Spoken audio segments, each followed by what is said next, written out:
بھی الگ الگ ہے، پرسنل لائف کے اور پبلک لائف کے۔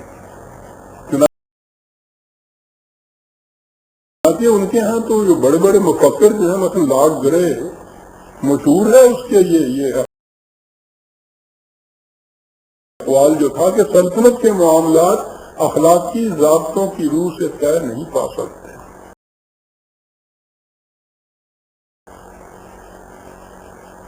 اور دوسری جگہ وہ کہتا ہے کہ نیک آدمی کسی بڑی سلطنت کو بچا نہیں سکتے، اس لیے کہ سلطنتوں کو بچانے کے لیے جس حد تک چلے جانا بعض اوقات ضروری ہو جاتا ہے، نیک آدمی وہاں تک جا نہیں سکتے۔ تو اس لیے سیکولر نظام کے متعلق تو بڑا آسان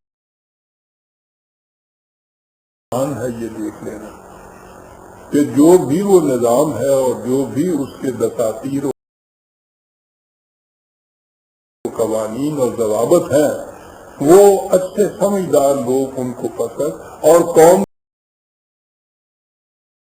کے جتنے بھی اہل و رائے لوگ ہیں وہ اس کو دیکھ لیں۔ وہ سارا کچھ میکینکلی دیکھنا ہوتا ہے، اور پھر چلانے والے لوگ وہ ہوں جو ان کو سمجھیں، سمجھنے کے بعد مشین کی طرح چلائیں۔ ان کا ذاتی کردار کس قسم کا ہے اس کا تعلق نہیں ہے۔ یہ ہے سیکولر نظام، اس کے بالکل برعکس ہے اسلامی نظام۔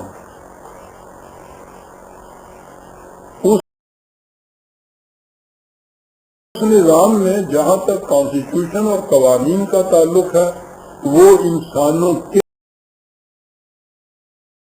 بنائے ہوئے نہیں ہیں۔ پہلی چیز تو یہ ہوگی کہ وہ تو خدا کے بنائے ہوئے ہیں،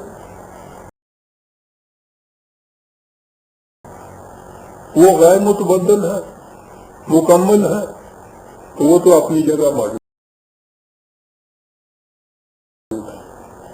کرنے کا کام یہ ہوگا کہ ان حدود کے اندر رہتے ہوئے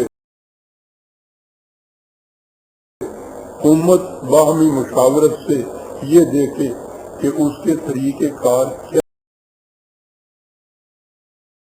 ہے کو چلانے کی، لیکن یہ چیز سیکولر نظام کی طرح نہیں ہوگی۔ پہلی چیز اس میں یہ ہوگی کہ وہ افراد کس قسم کے ہیں جنہوں نے اس نظام کو چلانا ہے۔ مثلا میں بنیادی طور پر صرف ایک بات اس کے متعلق کہوں کہ وہ افراد کس قسم کے ہونے چاہیے۔ پہلی شرط اس کے اندر جو قرآن بیان کرتا ہے وہ یہ ہے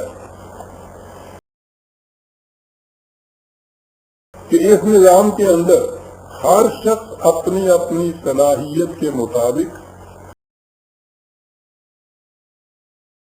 مفوضہ امور کو نہایت محنت اور جانفشانی سے سر انجام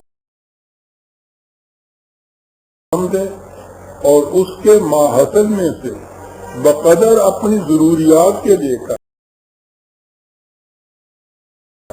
باقی سب دوسروں کی ضروریات پوری کرنے کے لیے دے دے۔ بعض حالات میں دوسروں کی ضروریات کو اپنی ضروریات پر مقدم رکھے، اور اس کا نہ کسی سے اجر مانگے نہ معاوضہ، حتیٰ کہ کسی سے شکریہ تک کا بھی متمنی نہ ہو۔ یعنی وہ ان لوگوں کو سمجھتا ہے اس قابل کہ اس نظام کو چلا سکیں گے جن کے اندر یہ تبدیلی ہو۔ یہ کوئی چھوٹی تبدیلی نہیں ہے، جسے ہم فطرت کے تقاضے کہتے ہیں جو فطرت تو کچھ ہے نہیں انسان کے لیے، حیوانی انسٹنکٹ کے تقاضے جو کہتے ہیں وہ یہ ہے، لینا سب کچھ ہے، پرزرویشن،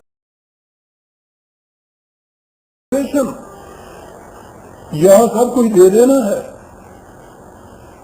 یہ کس طرح ممکن ہوگا؟ اندر ایک تبدیلی آئے گی نا، اس تبدیلی کے لیے تو اس نے یہ کہا کہ ان اللہ اشتری من المؤمنین انفسهم واموالهم بان لهم الجنہ، یہ لوگ اپنا مال اور جان دونوں بیچ دیتے ہیں خدا کے ہاتھ۔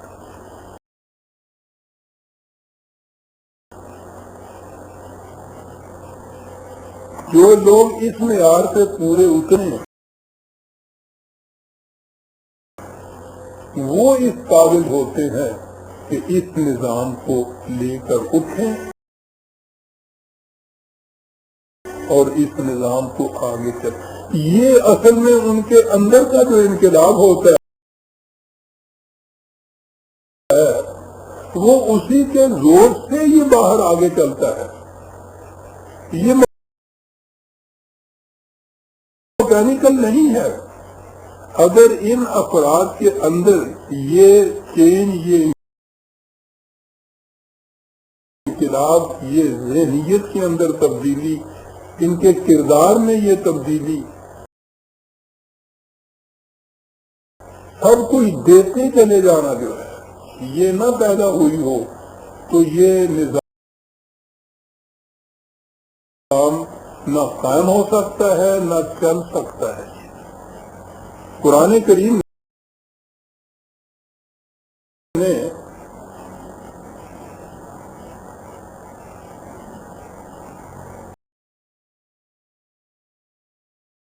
ایمان اور اعمال صالحہ کو لازم ملزوم قرار دیا، یہ دونوں شرطیں پوری کرے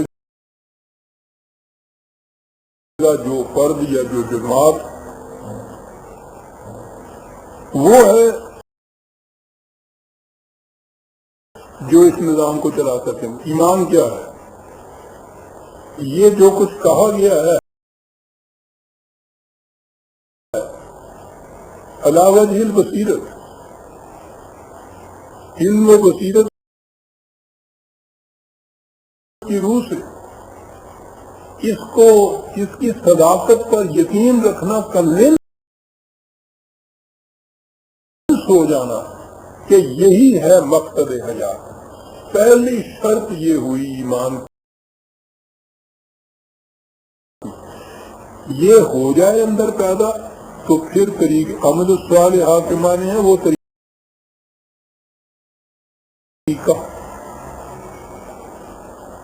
جس سے یہ نظام آگے چلے۔ اس کی پہلی شرط تو یہ ایمان ہے، اور ایمان تو قلب و نگاہ کے اندر ایک تبدیلی پیدا کرتا ہے۔